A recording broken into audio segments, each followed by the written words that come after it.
27 फरवरी 1948 की कोटेड है और मैं वो पढ़ रहा हूं। इसकी कॉपी आपको देंगे, इसकी फोटोकॉपी और मेरे स्टेटमेंट का भी पार्ट है। Patel to Nehru, 27 of February 1948. I have kept myself almost in daily touch with the progress of the investigation regarding Bapu's assassination case.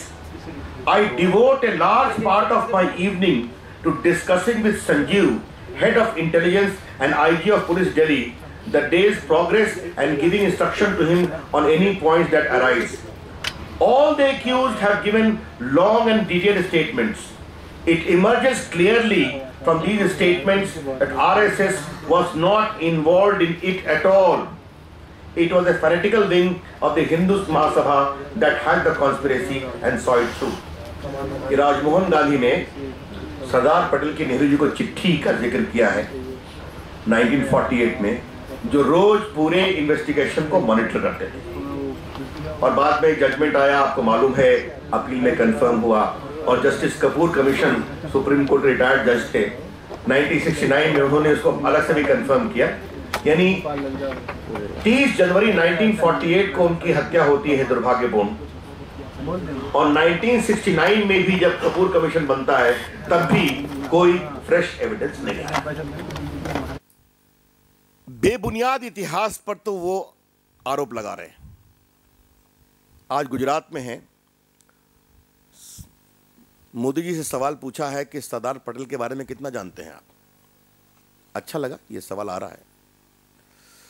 इसका उत्तर हम ये देना चाहते हैं कि राहुल गांधी जी, सरदार पटेल को आप कितना जानते हैं। और चूंकि उन्होंने बेबुनियाद आरोप इतिहास का हमारे ऊपर लगाया है, तो आज हम इतिहास का एक सीधा सवाल तथ्यों के आधार पर राहुल गांधी से पूछ रहे हैं।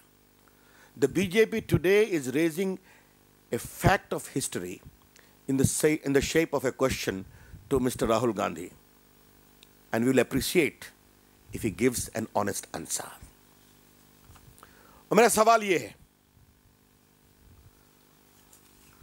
सरदार पटेल 1950 में गुजर गए,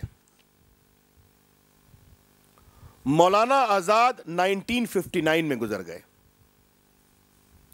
ये दोनों देश के बहुत बड़े सपूत थे।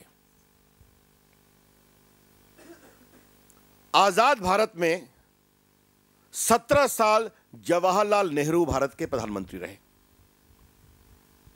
16 साल इंदिरा गांधी भारत की प्रधानमंत्री रही, 5 साल राजीव गांधी भारत के प्रधानमंत्री रहे। ये 38 साल होता है। राहुल गांधी जी, कृपया करके ये बताइए, आपके परदादा जी नेहरू जी, आपकी दादी जी इंदिरा गांधी और आपके पिताजी राजीव गांधी, इस 38 साल में उनकी सरकार ने सरदार पटेल को भारत रत्न क्यों नहीं दिया? The BJP would like to ask from Rahul Gandhi, why in the 38 years long reign of the forefathers, the great-grandfather, the grandmother, and the father of Rahul Gandhi, that long regime of your family did not deem it appropriate to give Bharat Ratna to Sardar Patel? Why it was not even given to Maulana Azad, who died in 1959? और ऐसा क्या हुआ कि कांग्रेस परिवार के बाहर का एक व्यक्ति जब देश का प्रधानमंत्री बनते हैं, श्री नरसिंहा राव, तो उन्होंने 91 में सरदार पटेल को दिया और 92 में मौलाना आजाद को दिया। मेरे सामने पूरा चार्ट है साइड से, किसको किसको कब मिला है भारत रत्न। मैं कुछ नाम पढ़ना चाहता हूं। राजगोपालाचारी को मिला, सीवी रमन को मिला, राधा कृष्णन को मिला, भगवान दास को मिला, विश्वेश्वरैया को मिला, नेहरू जी को मिला, गोविंद वल्लभ पंत को मिला, बीसी रॉय को मिला, पुरुषोत्तम दास टंडन को मिला, राजेंद्र बाबू को मिला, जाकिर हुसैन को मिला, शास्त्री जी को मिला, इंदिरा गांधी को मिला, वीवी गिरी को मिला, कामराज को मिला। अच्छा मिला, हमें कोई आपत्ति नहीं है। लेकिन सरदार पटेल को 1991 में क्यों मिला? और मौलाना आजाद को 1992 में क्यों मिला? Mister Rahul Gandhi, please explain. Today you are owning up Sardar Patel as of the Congress. Did your family not consider Sardar Patel and Maulana Azad fit to be even given the Bharat Ratna? ये एक ऐतिहासिक सच्चाई है. झूठे आरोप तो इतिहास के आप बहुत लगाते हैं. इतिहास की इस सच्चाई का सामना करिए राहुल गांधी, और देश को इसका उत्तर दीजिए. हमारा यह आरोप है कि सरदार पटेल की जितनी बेइज्जती नेहरू खानदान ने करने की कोशिश की है वो की है. Every attempt has been made to sideline the legacy of Sardar Patel in the history of contemporary India. उनके ऊपर झूठा आरोप लगाना, उनको कम्युनल कहना, वामपंथियों के दबाव में सरदार पटेल के पूरी लिगेसी को अंडू करना. राहुल गांधी, मुझे आपसे एक और सवाल पूछना है.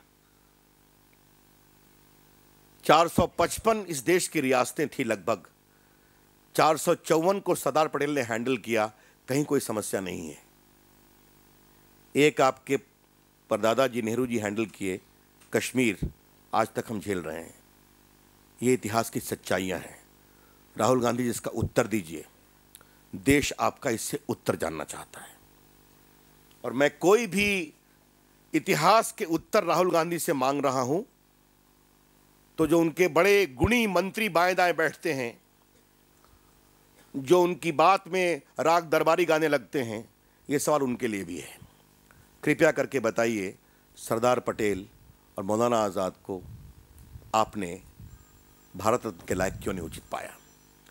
मैं नरसिंह राव का जिक्र इसलिए कर रहा हूं कि अजीब विडंबना है कि कांग्रेस वाले नरसिंह राव को भूल चुके हैं. वो कांग्रेस के हैं भी नहीं, उनका नाम कभी दिखाई भी नहीं पड़ता.